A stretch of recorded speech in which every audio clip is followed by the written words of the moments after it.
Hello viewers, welcome to our channel. నేను మీ చరణ్ పరిమి. ప్రజలకు మంచి చెప్పాల్సిన కాకీలు, నేరస్తులను శిక్షించాల్సిన రక్షక భటులు, వీళ్ళే తప్పు చేస్తే సమాజం ఎట్టుపోతుంది, ఎటువంటి దుర్మార్గం జరుగుతుంది అనేది ఇక చెప్పనలవి కాదు. ఎందుకంటే సమాజంలో ఏ దుర్మార్గం జరిగినా, ఏ తప్పు జరిగినా దాన్ని సరిచేయాల్సిన బాధ్యత కాకీల మీద ఉంటుంది.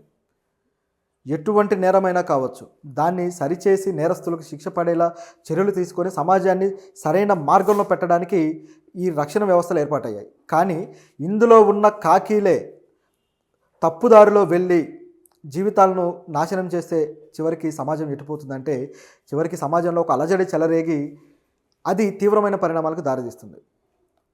ఇప్పుడు అటువంటి సంఘటన ఒకటి జరిగింది. ఒక మహిళతోటి ఎస్ఐ కానిస్టేబుల్ అక్రమ సంబంధాలు పెట్టుకొని చివరికి 3 జీవితాలని నాశనం చేశారు.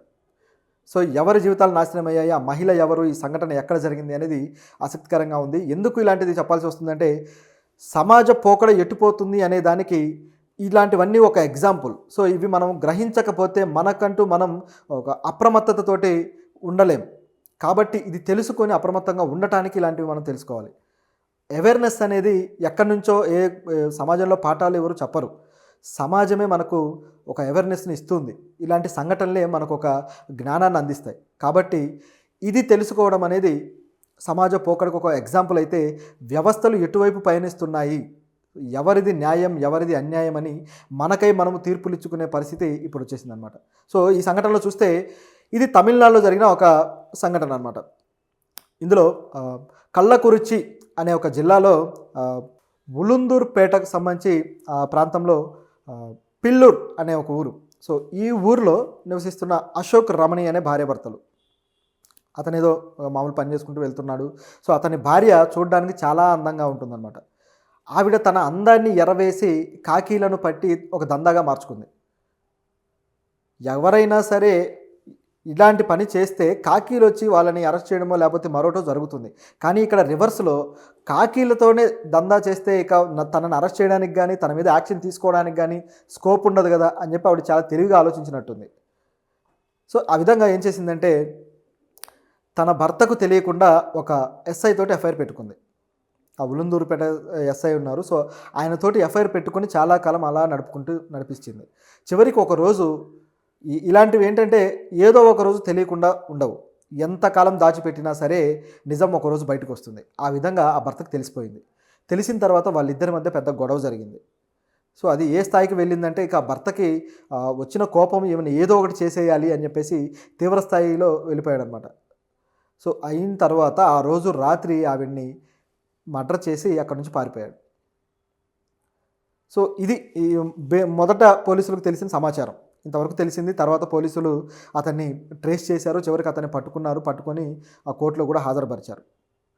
హాజరుపరిచిన తర్వాత అనేక ట్విస్టులు బయటకు వచ్చాయి. ఇప్పటిదాకా ఒక ఎత్తు అయితే ఇక్కడ నుంచి వచ్చిన ట్విస్టులు మరో ఎత్తు. ఆ ఎస్ఐ పేరు వచ్చేసి నందగోపాల్. అతను తిరునావళూర్ ఎస్ఐ అనమాట. అంటే తిరునావళూర్ తాలూకా స్టేషన్కి అతను ఎస్ఐగా ఉన్నాడు.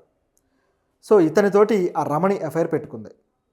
సో మొత్తానికి ఈ విధంగా ఆవిడ మర్డర్ అయితే చేశాడు. చివరికి ఈ తీసుకొచ్చిన తరువాత అప్పుడు అతను అనేక విషయాలు బయట పెట్టాడు. నా భార్య కేవలం ఈ ఎస్ఐతోనే కాదు మరొక పోలీస్ ఆఫీసర్తో కూడా ఎఫ్ఐఆర్ పెట్టుకుంది, అతను కానిస్టేబుల్ అని చెప్పేసి రివీల్ చేశాడు. గతంలో వీళ్ళు ఈ ఊరిలో ఉండకముందు, పిల్లూరులో ఉండకముందు వేరే ప్రాంతంలో నివసించారనమాట.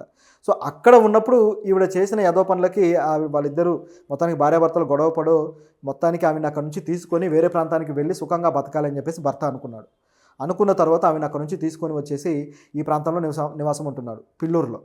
సో ఇంతవరకు బాగానే ఉంది, సో జీవితం ఇక సెట్ అయిపోయింది అనుకుంటే ఇక్కడ ఈవిడ మరొక స్టెప్ తీసుకుందనమాట. ఎందుకు ఈవిడ కాకీలను మాత్రమే టార్గెట్ చేస్తూ ఉంది అంటే వాళ్ళ నుంచి తాను కావాల్సినంత నగదు కూడా వసూలు చేస్తూ వస్తుంది. ఎందుకంటే వీళ్ళ నుంచి అయితే తనకి పూర్తి స్థాయి రక్షణ ఉంటుంది, ఎవరు క్వశ్చన్ చేయరు అని చెప్పేసి ఆవిడ ఒక ధైర్యంగా ఇలాంటి పని చేసింది. అది చివరికి తన ప్రాణాలకి ముప్పు తీసుకొచ్చేసింది. అయితే ఇందులో మరో ట్విస్ట్ కూడా ఉంది. ఆ కానిస్టేబుల్ ఎవరైతే ఉన్నాడో ఆయన విழுப்புరం జిల్లా మళక్కాణం ప్రాంతానికి చెందిన కానిస్టేబుల్. సో ఈయనతోటి ఎఫ్ఐఆర్ పెట్టుకున్నాక ఈ సంఘటన అంతా జరిగిపోయింది. మొత్తానికి ఇది కోర్టులో బయట పెట్టాడు ఈ పూర్తిగా ఇంత జరిగింది అని చెప్పేసి. అయితే ఇది నిజమా కాదా అని కోర్టు తేల్చాల్సిన అవసరం ఉంది కదా. సో శాఖాపరమైన దర్యాప్తు అనేది పోలీస్ శాఖ చేయడం మొదలుపెట్టింది. ఎందుకంటే పోలీస్ శాఖ బయట వ్యక్తుల మీద చేసే దర్యాప్తు